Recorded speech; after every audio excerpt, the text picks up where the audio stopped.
Saya bersujud di telapak kaki Buddha, Guru Agung yang mulia.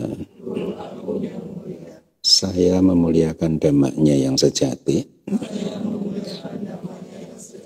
dan menjura kepada Sangha. Satu. Baik, Sukihontu para upasaka dan upasika sekalian, semoga Anda semua dalam keadaan sehat, damai, dan bahagia. Yes, sangat menyenangkan melihat banyak umat berkumpul di pagi hari ini untuk mendengarkan wadah. Ya. Saya berusaha untuk selalu menyampaikan apa yang ada di dalam kitab suci. Ya, jadi selama ini di setiap pewadah pun yang saya sampaikan adalah rangkuman dari kitab suci. Ya, meskipun kadang mungkin saya tambahkan kata-kata saya sendiri, tapi saya berusaha untuk tidak keluar dari kitab suci. Nah, oleh karena itu, karena yang akan disampaikan itu adalah kitab apa yang ada di dalam kitab suci, maka Tang sunata sadukang manasik karota. Harap Anda semua mendengarkan hal tersebut dan juga memperhatikannya dengan baik supaya Anda mendapatkan manfaat yang maksimal dari apa yang akan saya sampaikan. Minggu lalu atau beberapa hari yang lalu ada salah satu aktivis DBS, umat DBS yang meminta approval dari saya tentang Sotapatiyangga. Sotapatiyangga itu adalah konstituen untuk pencapaian buah sotapati. Gitu. Artinya ini adalah konstituen untuk membuat Anda menjadi sotapana. Ya. Konstituen itu kan bagian yang penting dari sesuatu gitu ya. Jadi konstituen untuk pencapaian tingkat kemuliaan sotapana. Ya, nah saya pikir saya harus juga mungkin menguraikannya ya sedikit gitu supaya semuanya menjadi lebih jelas gitu. Sebagai umat Buddha, pertama-tama saya ingin menyampaikan kepada Anda bahwa tujuan kita bukan untuk hanya mencapai keberhasilan duniawi, ya. Jangan pernah bermimpi dengan keberhasilan duniawi, kemudian mengharapkan yang terlalu sampai kemudian melekatinya, ya semua keberhasilan duniawi itu. Karena hal-hal tersebut itu tidak perlu. Keberhasilan duniawi akan datang pada Anda kalau Anda memperbanyak perbuatan baik. Keberhasilan duniawi bukan hasil dari harapan-harapan Anda. Keberhasilan duniawi bukan hasil dari doa-doa Anda. Keberhasilan duniawi bukan hasil dari impian-impian Anda, keinginan-keinginan Anda, bukan. Keberhasilan duniawi adalah hasil dari karma-karma baik Anda. Ya. Beberapa tahun yang lalu saya diminta menulis oleh mungkin DBS ya tentang manfaat berdoa gitu ya dalam agama Buddha. Kalau Anda ingin tahu, Anda bisa membaca tulisan saya tentang manfaat berdoa dari sudut pandang Buddhisme, ada di website Dhamma Wihari. Nah, di sana saya menggunakan perumpamaan yang sering saya pakai, yaitu kalau Anda sudah menanam benih mangga, apakah Anda perlu berdoa semoga benih mangganya ini nanti menghasilkan mangga? Tidak perlu kan? Kalau Anda ingin mangga, Anda cukup tanam benih mangga, sudah.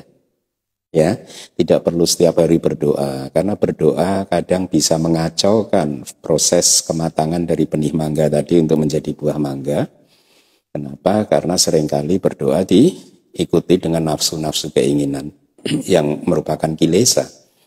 Atau nanti kalau buah benih mangganya kok hanya tumbuh pohon, buahnya nggak ada, timbul kemarahan. Di situ ada kilesa lagi. Nah, semua kilesa-kilesa tersebut akan mengacaukan proses pertumbuhan benih mangga. Ya, ketika Anda sudah menanam benih mangga, yang Anda lakukan bukan berdoa dan lain sebagainya, tetapi siramilah benih mangga tersebut. Berilah pupuk yang cocok, pastikan mendapatkan kelembapan yang cukup dan lain sebagainya. Itu aja yang perlu Anda lakukan. Nah, itu adalah gambaran yang bagus tentang cara bekerjanya hukum karma yang semuanya sudah saya tulis di buku yang diterbitkan oleh DBS, yaitu Kama, judulnya Kama, Pusaran Kelahiran dan Kematian yang Tanpa Awal. Nah, jadi kalau Anda menginginkan keberhasilan duniawi, yang Anda harus lakukan adalah berbuat baiklah sudah, dan siramilah setelah itu. Jangan Anda merindukannya, mengimpikannya, mendambakannya, menginginkannya hingga melekatinya. Cukup Anda sirami saja. Cepat atau lambat dia akan berbuah. Jadi rumusnya seperti itu, ya. Saya sudah sering mendemonstrasikan kan kepada Anda. Kalau Anda berdana seperti ini, ya, setiap dana Anda itu seperti benih mangga tadi, hasilnya 5 hal, ya. Jadi kalau Anda melakukan kebajikan berdana, hasilnya 5 hal, yaitu ayu, wana, suka, bala, adipateya. Panjang umur, kerupawanan, suka, kebahagiaan, kesehatan atau banyak teman, banyak pengikut, dan adipateya itu kekuasaan. Anda omongan-omongan Anda didengarkan oleh orang lain, diikuti oleh orang lain, dan lain sebagainya. Jadi buah dari berdana itu 5 hal. Kalau Anda udah tanam, Anda nggak perlu lagi melakukan apapun kecuali menyiraminya. Ya, jadi saya ulangi lagi. Tujuan kita dari menjadi umat Buddha adalah bukan untuk mencapai keberhasilan duniawi sesungguhnya, karena itu adalah hasil yang alamiah yang akan pasti Anda capai, karena kita kan sebagai umat Buddha, murid Buddha ini didorong untuk terus melakukan perbuatan baik kan. Ya, jadi itu adalah hasil alamiah ya yang akan didapatkan oleh mereka yang berbuat baik. Lalu tujuan kita menjadi murid Buddha apa, Bante? Tujuan kita menjadi murid Buddha adalah menjadi Arya. Ya, supaya bisa segera keluar dari siklus kelahiran dan kematian. Nah, untuk menjadi Arya prosesnya ya Anda harus berjuang untuk menjadi Sotapanna terlebih dahulu. Ya. Nah, Sotapanna itu ibaratnya mobil begitu, ada komponen-komponen pembentuknya. Ya, yang dipasang-pasang sehingga akhirnya membentuk mobil.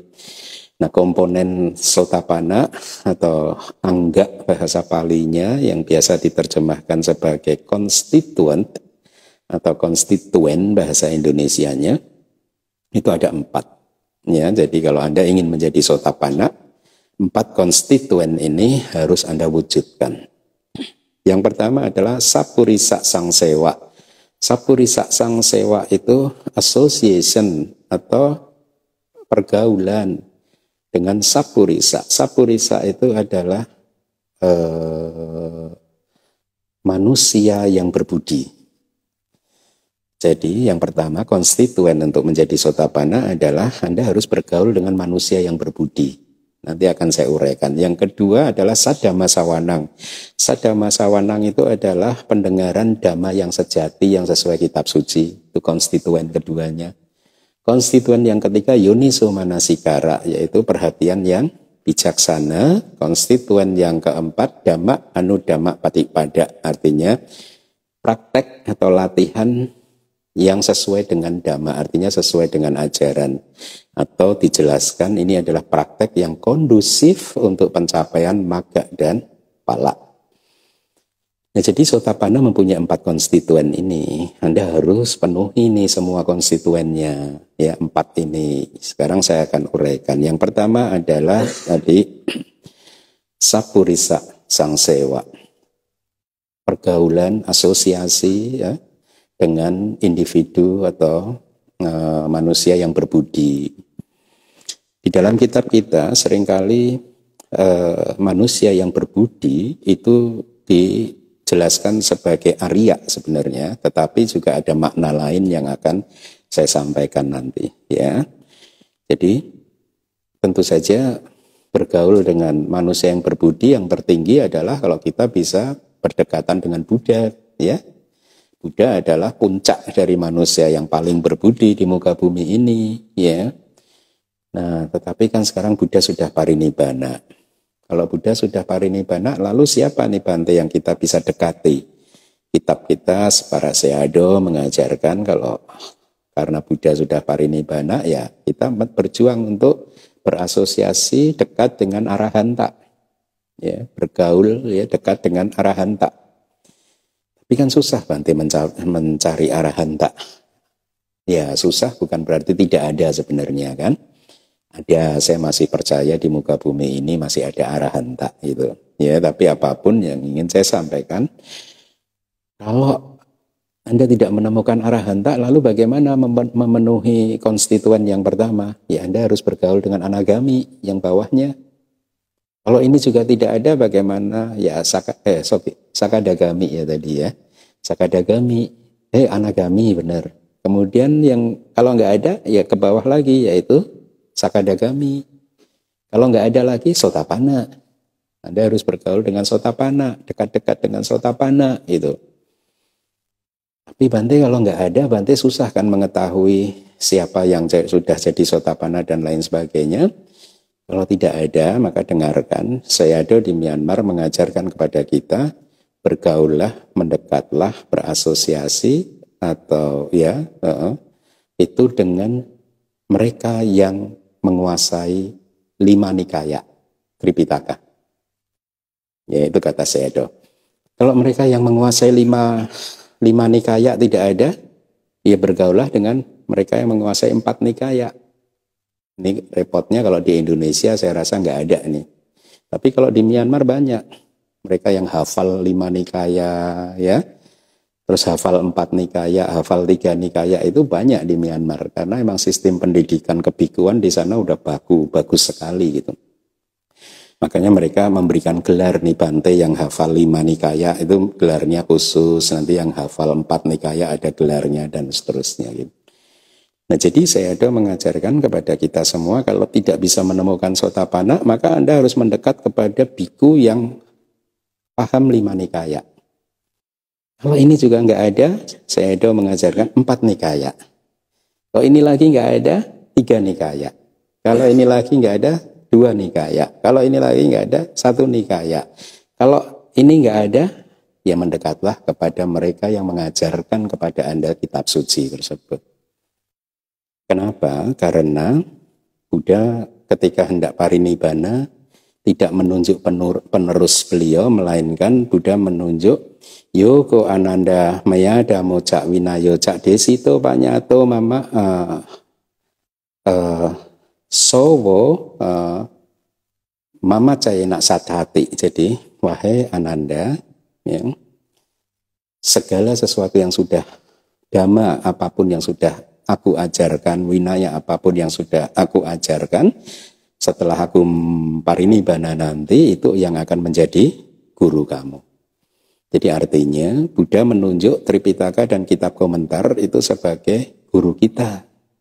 Ya. Jadi kalau Anda mau memenuhi konstituen yang pertama dari konstituen Sotapana, maka Anda harus bergaul dengan Tripitaka dan kitab komentarnya. Kalau Anda nggak bisa menemukan Sotapana dan seterusnya tadi, Tripitaka dan kitab komentar harus Anda jadikan pegangan. Ya. Nah, itu adalah guru kita. Nah, berkaitan dengan figur guru, saya menemukan 2 contoh yang sangat bagus. Contoh pertama adalah seorang Bante yang hidup di zaman Buddha. Bante ini namanya Bante Sunakata.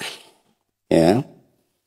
Karena setelah menjadi Bante dia tidak puas dengan Buddha, lalu dia lepas subah. Ya, itu sutanya mengatakan seperti itu. Dan setelah lepas subah, dia tidak diam saja. Setelah lepas subah, dia berkeliling bercerita ke semua orang bahwa Buddha itu tidak punya kualitas utari manusia dhamma. Jadi tidak mempunyai kualitas yang utari manusia dhamma, kualitas yang melebihi dari kemampuan manusia biasa. Kira-kira begitu. Jadi dia keep on telling people bahwa Buddha itu orang biasa lah, gitu. Nggak punya kelebihan gitu. Jadi dia memfitnah Buddha begitu. Lihat, Padahal Buddha tadinya gurunya nih, gitu. Dia fitnah kemana-mana gitu. Nah itu sutanya hanya berkata demikian, tapi yang lebih menarik adalah penjelasan dari Atthakatha atau kitab komentar ya. Saya harap by now ya sampai hari ini Anda mulai bisa mengapresiasi kitab komentar kan, karena dari kitab komentar kita banyak mendapat cerita dan penjelasan yang lebih gamblang dari satu kejadian kan. Nah kitab komentarnya menceritakannya begini. Jadi ketika Bante Sunakata ini masih menjadi murid Buddha Gautama, masih menjadi biku atau sebelum lepas jubah, beliau sempat minta memohon kepada Buddha untuk diajarkan untuk mencapai dibacaku. Dibacaku itu yang sering di Indonesia diterjemahkan sebagai mata dewa, tapi saya biasanya menerjemahkan sebagai mata yang adikodrati gitu ya. Mata yang melebihi kemampuan mata manusia biasa begitu. Nah sama Buddha diajarkan itu sehingga akhirnya Bante Sunakata mempunyai abinya atau pengetahuan yang lebih tinggi tentang mata dewa tadi atau mata yang adikodrati. Nah singkat cerita kemudian Bante Sunakata dengan kemampuan mata yang adikodratinya beliau bisa melihat kehidupan di dewa, di alam dewa ya. Oh ternyata para dewa kalau yang laki-laki ganteng, yang perempuan seperti itu gitu.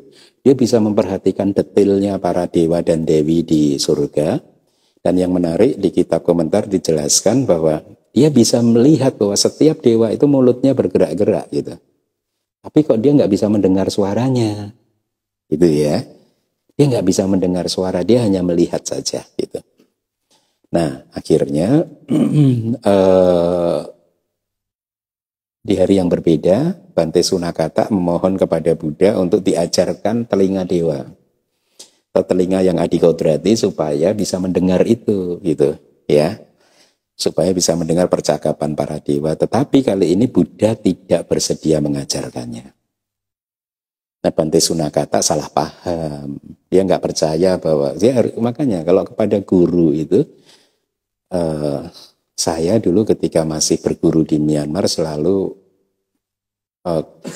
suka berdekatan dengan guru-guru saya gitu. Kenapa? Karena ketika mendekat kepada guru-guru saya itu, saya bisa menjadi seperti anak kecil gitu, yang istilahnya anak kecil, gelas kosong, menerima kata-kata guru-guru saya dengan seksama begitu dan mengingatnya di dalam hati gitu. Jadi masa-masa indah sebenarnya berdekatan dengan guru tersebut ya. Nah sama, ini si Bante Sunakata ini tadinya muridnya Buddha tapi dia nggak punya sada yang kuat kepada Buddha sehingga akhirnya dia ketika Buddha tidak mau mengajarkan kepada dia tentang cara mencapai telinga yang adikodrati tadi, dia memfitnah Buddha. Dia berpikir, oh berarti dulu waktu mengajarkan ke saya untuk mencapai dibacaku, mata yang adikodrati, mungkin dia nggak tulus tuh Buddha itu. Mungkin dia hanya mengajarkan, ya mudah-mudahan kamu bisa, kalau nggak bisa juga bagus, nggak apa-apa. Mungkin dia menjudge Buddha seperti itu. Jadi Buddha nggak serius itu. Itulah kenapa sekarang dia berpikir begitu ya, di dalam kitab komentarnya dijelaskan. Makanya sekarang ketika saya meminta diajarkan telinga yang adikodrati, Buddha tidak mau mengajarkannya karena kelihatannya Buddha nggak mau dapat saingan, kira-kira gitulah ya. Karena kalau saya juga bisa menguasai telinga yang adikodrati, nanti kan sama aja dengan Buddha gitu. Jadi dia berpikir dengan tuduhan-tuduhan terhadap Buddha yang seperti itu gitu. Padahal kitab komentar menjelaskan bahwa Buddha tidak akan pernah mengajarkan sesuatu kepada muridnya apabila muridnya tidak mempunyai upanisaya. Upanisaya itu kondisi yang cukup untuk bisa mencapai. Dan Buddha tahu nih bahwa Sunakata ini tidak akan pernah bisa mencapai telinga adikodrati tadi karena di masa lalu dia itu ketika hidup sebagai biku senior dia tanpa sengaja merusak telinga Samanera kalau nggak salah gitu ya. Jadi sehingga membuat Samaneranya itu menjadi tuli. Nah oleh karena itulah karma tersebut itu menghambat si Sunakata untuk menguasai telinga yang adikodrati tadi. Makanya hati-hati loh. Perbuatan-perbuatan Anda itu bisa menjadi penghambat. Karma-karma Anda bisa menjadi penghambat untuk mencapai sesuatu. Ya, nah jadi lihat sebenarnya Buddha itu mempunyai alasan yang bijaksana, tetapi Sunakata berpikir sendiri bahwa Buddha nggak mau mengajarkan karena nggak mau disaingi, nggak mau ada saingan gitu. Nah singkat cerita akhirnya Sunakata diceritakan di kitab komentar, dia hanya membuang jubahnya saja. Jadi kayak saya, jubahnya dilepas, dibuang begitu aja dengan kemarahan. Ya, terus dia memberitahu orang-orang bahwa Buddha itu biasa aja, nggak punya kelebihan dan lain sebagainya. Nah ini contoh pertama sikap murid terhadap guru. Anda pengen seperti itu terhadap guru Anda? Anda pengen meneladani itu? Tidak, ya. Nah, apa yang harus Anda teladani cerita yang kedua ini? Cerita yang kedua ini tentang Yang Mulia Sariputta. Jadi, di kitab komentar dijelaskan bahwa Yang Mulia Sariputta pertama kali mengenal Dhamma, ajaran Buddha, itu dari Yang Mulia Asaji. Ya, salah satu dari 5 Pancawagya. Jadi, Yang Mulia Asaji inilah guru pertama Yang Mulia Sariputta. Sehingga sejak saat itu dia selalu menghormati Yang Mulia Asaji. Dan diceritakan setiap hari dia selalu memberikan penghormatan kepada Yang Mulia Asaji. Bahkan ketika beliau sudah menjadi arahanta, menjadi agak sawaka, menjadi murid yang tangan kanannya Buddha, yang murid nomor satunya Buddha begitu, paling bijaksana. Tetap saja di dalam kitab komentar dia selalu memberikan penghormatan bersujud kepada Bante Asaji yang waktu itu hanya Sotapanna. Ya. Bahkan ketika Bante Sariputta tinggal bersama dengan Bante Asaji, kalau di dalam wihara itu ada Buddha, maka dia pertama akan melayani Buddha terlebih dahulu, guru keduanya kan berarti. Jadi bahkan sebenarnya Buddha itu guru keduanya ini. Boleh dikatakan gitu ya, meskipun ya tadi disebutkan bahwa Bante Asaji adalah guru pertama yang memperkenalkan Bante Sariputta pada ajaran Buddha. Jadi kalau tinggal di satu wihara ada Buddha dan ada Bante Asaji, kitab komentar menjelaskan beliau pagi-pagi sekali akan melayani Buddha terlebih dahulu, dan setelah selesai dia akan menemui Bante Asaji untuk bersujud dan melayani Bante Asaji. Lihat. Padahal beliau udah jadi tangan kanannya Buddha itu. Bante Asaji hanya Sotapanna, ya. Dan kitab komentar menceritakan lebih jauh lagi, seandainya pun Bante Asaji tidak ada di wihara, dengan kata lain Bante Sariputta tinggal di wihara yang tidak ada Bante Asajinya, maka kitab komentar menjelaskan Bante Sariputta akan mencari tahu Bante Asaji ada di mana saat ini. Kalau dia ada di wihara di sebelah timur, maka pagi-pagi sekali setelah bangun tidur, ya pagi-pagi sekali, beliau akan menghadap ke timur dan beranjali, menghormat ke arah timur. Pikirannya adalah menghormat kepada Bante Asaji tadi, kepada gurunya. Gitu. Kalau Bante Asaji ada di wilayah barat, dia akan menghadap ke barat pagi-pagi sekali untuk memberikan penghormatan. Ya, nah lihat. Ini adalah contoh murid kepada guru yang kedua. Anda ingin menjadi yang seperti ini? Ya, ini teladan yang bagus untuk kita semua kan? Ya. Nah, jadi tidak mudah untuk menjadi Sotapanna. Sotapanna tidak bisa dicapai dengan kilesa. Kalau Anda masih mempunyai kesombongan, masih mempunyai kilesa-kilesa yang lainnya, akan sulit untuk menjadi seorang Sotapanna. Ya, jadi konstituen yang pertama adalah sapurisa sangsewa, bergaul atau pergaulan dengan manusia yang berbudi. Apakah sudah paham? Paham. Konstituen yang kedua adalah saddhamma sawanang, mendengarkan dhamma yang sejati, mendengarkan Tripitaka dan kitab komentarnya. Ya, Anda harus tahu bahwa selain Buddha dan Paceka Buddha, tidak ada yang bisa mencapai maga dan palak tanpa mendengarkan dhamma. Hanya Buddha dan Paceka Buddha yang bisa mencapai maga dan pala tanpa mendengarkan dhamma. Ini harus Anda pahami. Jadi mendengarkan dhamma yang sejati ya, mendengarkan kitab suci itu adalah mutlak, penting ya.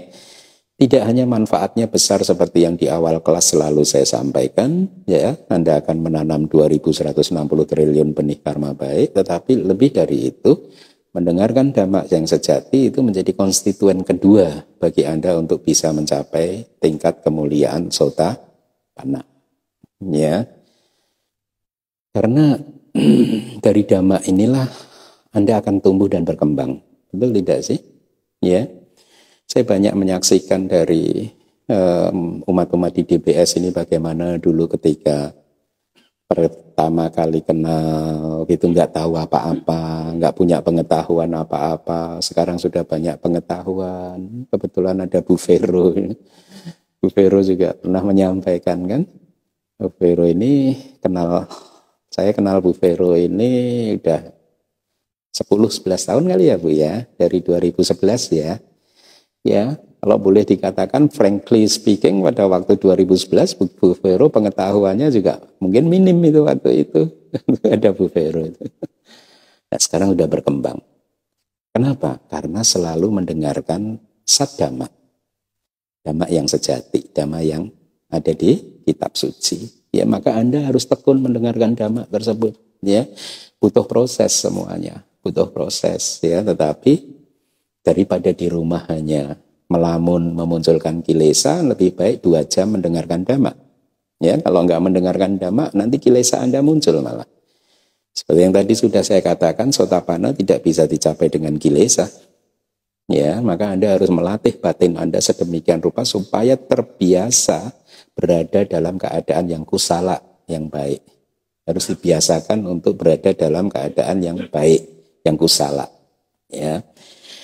Nah, itu adalah yang kedua. Konstituen yang ketiga adalah yoniso manasikara yang sering sudah saya sampaikan di kelas hari Minggu. Ini adalah perhatian yang bijaksana. Jadi Anda terbiasa mempraktekkan perhatian yang bijaksana terhadap apapun yang Anda alami di dalam kehidupan Anda sehari-hari. Kenapa harus begitu? Karena kalau Anda mempraktekkan yoniso manasikara, Anda akan mendapatkan kusala. Batin Anda akan kusala, baik, ya. Kalau Anda kehilangan yoniso manasikara, batin Anda akan jatuh ke dalam akusala. Batin yang tidak baik, kilesa akan muncul, ya. Bagaimana cara mempraktekkan yoniso manasikara? Jadi lihat, mari masing-masing merenung dalam kehidupannya masing-masing. Bukankah setiap hari kita ini sebenarnya kalau tidak hati-hati ya, karena panca indera kita, batin kita itu selalu saja bertemu dengan objek ya. Kalau tidak hati-hati ketika kita panca indera dan hati kita ini bertemu dengan objeknya ya, kilesa bisa muncul. Ya, lihat saja seringkali di dalam kehidupan Anda mata Anda melihat objek-objek yang menyenangkan ya. Ketika Anda melihat objek-objek yang menyenangkan, kalau Anda nggak mempraktekkan yoniso manasikara, loba bisa muncul, nafsu bisa muncul, keserakahan bisa muncul. Ya. Tapi kalau Anda mempraktekkan yoniso manasikara, maka Anda akan mempertimbangkan dengan bijaksana, memperhatikan dengan bijaksana seperti ini. Oh, sekarang saya melihat objek yang menyenangkan. Menurut ajaran Buddha, ketika saya mengalami objek yang menyenangkan seperti ini, itu adalah buah dari karma baik saya. Ya, artinya di masa lalu saya sudah melakukan karma baik dan karma baik ini sekarang berbuah sehingga kesadaran cita saya melihat objek yang menyenangkan. Ya, tapi Anda harus ingat bahwa buah dari karma baik Anda itu bukan objek mata yang menyenangkan tadi. Ini saya beri contoh ya. Jadi mungkin saya jelaskan objek dulu. Jadi menurut ajaran Buddha, objek itu objek mata Anda, objek telinga Anda, atau objek panca indera Anda, ya, dan juga objek pikiran Anda, itu dibedakan menjadi sangat menyenangkan, dan tidak menyenangkan. Ya, jadi ada objek yang sangat menyenangkan, atau tidak menyenangkan. Nah, standarnya adalah standar umum. Jadi secara umum misalkan, Kalau Anda melihat ke arah saya, karena saya ini biku dan secara umum biku itu adalah objek yang baik, maka Anda sedang memetik buah karma baik Anda ketika melihat saya ini. Ya, tetapi bukan saya yang menjadi buah karma baik Anda, melainkan kesadaran atau batin Anda yang melihat ke arah saya. Jadi ketika ada karma baik Anda yang mau berbuah, maka kesadaran mata yang merupakan buah dari karma baik harus muncul. Dan dia hanya akan bisa muncul kalau ketemu objek yang baik. Jadi ketika karma baik Anda berbuah, tiba-tiba kesadaran mata ini harus muncul dan tiba-tiba ketemu objeknya. Kayak sekarang ini Pak. Itu. Ya. Nah sebaliknya kalau objeknya tidak menyenangkan nih, ya Anda melihat mungkin objek yang tidak baik begitu, maka pada saat itu Anda sedang memetik buah karma buruk Anda. Jadi kira-kira seperti itu. Nah jadi yoniso manasikara ketika Anda sedang menikmati buah karma baik Anda, maka Anda akan mengalami objek-objek yang menyenangkan. Nah pada saat itu untuk mempraktekkan yoniso manasikara Anda merenung, ya saya mengalami ini, objek ini menyenangkan karena ini adalah ada karma baik saya yang sudah berbuah, ya. Nah kalau saya menikmatinya dengan keserakahan, kan berarti ini aku salah. Ya, karena ini aku salah, maka nanti akibatnya adalah juga tidak menyenangkan. Ya, saya bisa mengalami objek yang menyenangkan seperti ini karena karma baik saya berbuah. Oleh karena itu, ya, supaya saya terus bisa mengalami pengalaman yang menyenangkan seperti ini, saya harus menjaga batin ini supaya tetap baik. Ya. Jadi yoniso manasikara itu prinsipnya adalah ketika Anda mengalami apapun, langkah pertama Anda harus analisa ini dalam kerangka hubungan sebab dan akibat. Kalau objek menyenangkan berarti ini adalah buah dari karma baik Anda. Kalau objeknya tidak menyenangkan, ini buah dari karma buruk Anda. Langkah pertama, ya fokus di sana. Langkah kedua, tempatkan batin Anda di sisi yang positif. Ya, kalau saya misalkan sekarang saya sedang mengalami pengalaman yang tidak menyenangkan. Langkah pertama, oh ini buah dari karma buruk saya. Langkah kedua, tempatkan batin kita di sisi yang positif. Oh karena saya dulu berbuat buruk dan sekarang berbuah. Oleh karena itu saya tempatkan batin ke sisi yang positif. Sekarang saya tidak mau berbuat karma buruk lagi. Karena ternyata buahnya menyakitkan seperti ini. Itu menempatkan batin secara positif. Dengan kata lain, Anda selalu bereaksi terhadap objek-objek apapun secara positif sebenarnya. Selalu jaga supaya kilesa-kilesa itu tidak muncul. Paham ya?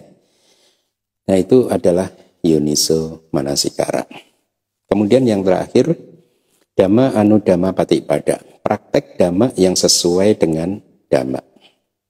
Ini artinya adalah Anda tetap harus berlatih apapun yang kondusif untuk pencapaian magga dan pala. Ya. Ketika Anda berdana, Anda aspirasikan bahwa semoga jasa kebajikan ini menjadi kondisi untuk pencapaian magga pala. Itu sudah Anda lakukan terus kan setiap kali Anda berdana. Saya selalu membimbing Anda seperti itu kan. Nah ketika Anda melakukan dana aspirasinya seperti itu, maka Anda mempraktekkan dhamma anudhamma patipada. Jadi Anda berdana dengan aspirasi untuk pencapaian magga dan pala. Bukan Anda berdana dengan aspirasi supaya bisnis lancar, supaya hidup nyaman, supaya mendapatkan kesuksesan duniawi. Bukan. Tidak perlu itu diharapkan karena seperti yang tadi di awal sudah saya sampaikan, hal seperti itu adalah hasil yang alamiah, yang natural dari dana Anda sehingga tidak perlu Anda mengharap-harapkannya. Kemudian kalau Anda mempraktekkan sila, juga Anda praktekkan saja sila itu dengan tujuan sila ini akan menjadi perhiasan dari batin saya yang akan mendukung pencapaian konsentrasi atau samadhi saya, ya, sehingga pada gilirannya nanti saya bisa berwipasana dengan baik. Jadi ketika Anda mempraktekkan sila pun aspirasinya adalah untuk pencapaian magga dan pala. Jadi dengan demikian ketika Anda praktek dana dan sila, Anda mempraktekkan dana dan sila Anda buat sedemikian rupa sehingga kondusif untuk pencapaian maga dan pala. Ya, kan praktek latihan kita itu bisa dikelompokkan ke dalam 3 kelompok, yaitu dana, sila, dan bawana.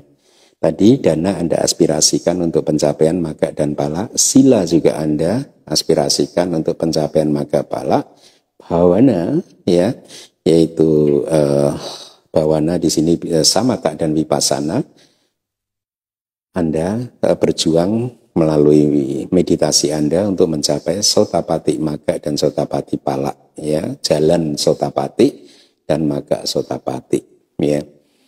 Nah, dengan demikian, kalau di dalam batin Anda setiap kali Anda berbuat baik, ya, Anda selalu mengarahkan aspirasi Anda untuk pencapaian maga dan pala, apapun itu perbuatan baiknya, maka Anda sudah mempraktekkan dhamma anudhamma patipada. Tapi, ya, untuk benar-benar bisa mencapai sotapati maga dan pala, jalan dan buah, Anda harus berlatih meditasi. Tidak cukup hanya dana dan sila dan karma-karma baik. Karena semua karma baik itu buahnya adalah harus Anda petik di dalam samsara, di dalam siklus kelahiran dan kematian. Semua karma baik Anda, ini harus Anda pahami. Ya, jadi Anda tetap harus berlatih meditasi untuk bisa mencapai maga dan pala. Nah, sekarang kalau 4 konstituen itu Anda sudah penuhi, ya, maka cepat atau lambat Anda akan menjadi seorang sotapanna, ya. Saya rangkumkan lagi. Yang pertama tadi sapurisa sang sewa, ya. Ini mungkin agak sulit, tapi kalau Anda berpegangan pada Tripitaka dan kitab komentar, aman.